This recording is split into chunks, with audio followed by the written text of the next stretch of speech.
கோபம் வரும்.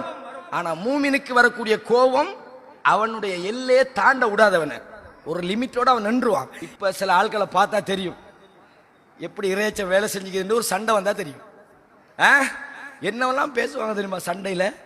தன்னை மறந்துடுவாங்க சில ஆட்கள். எங்களை எப்படின்னு தெரியுமா, நாங்கள்லாம் இப்பதான் இப்படி தொப்பி தாடி வச்சுட்டிக்கிறோம், எங்களை பத்தி போய் கேட்டு பாருங்க, நாங்கெல்லாம் கல்சானோட தெரிஞ்ச ஆட்கள். கேவலப்படுத்துவான், அவனை கேவலப்படுத்துவான். கோபம் வந்து அப்படி பேசுறது ஆட்கள்லாம். இன்னும் எனக்கு 2 முகம் உங்களுக்கு தெரியாது, எனக்கு இந்த முகத்தை தான் நீங்க பாத்துக்கிறீங்க, இன்னொரு முகம் எனக்கு இருக்குதுமா அப்படின்னா நான் நயவஞ்சகன்னு சொல்றான்.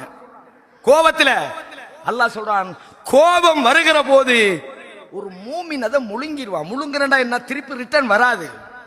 இப்ப சில ஆளுக்கு கோவப்படுறது எப்படி கோவப்படுறது தெரியுமா, ஒருத்தனுக்கு சொல்ல வேண்டிய எல்லாம் சொல்லிட்டு உனக்கு அப்படி இப்படின்னு பேசி எல்லாம் முடிச்சுட்டு கடைசியா இவர் சொல்லுவார் எப்படி தெரியுமா, என்ன செய்ய அல்லாஹ்வுக்காக நான் பொறுமையாக்கிறேன், நீ பொறுமையாயிருந்தா அவ இவ்வளவு நேரம் பேசினேன்னா. ரசூலுல்லாஹ் சொன்னாங்க, இன்னம ஸப்ரு இன்த ஸத்மத்தில் ஊலாண்டாங்க. பொறுமைண்டா ஆரம்பத்தில் வைக்கணும், நீ பேசி எல்லாம் முடிஞ்சு போட்டு அல்லாஹ்வுக்காக பொறுமைண்டா பொறுமை இல்லை.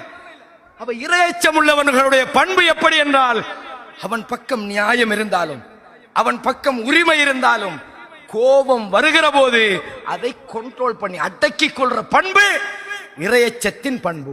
இந்த பண்பு என்னட்ட இருக்குது அப்படின்னு நீங்க நினைச்சா தக்குவா என்கிட்ட ஒழுங்கா இருக்குன்னு அர்த்தம்.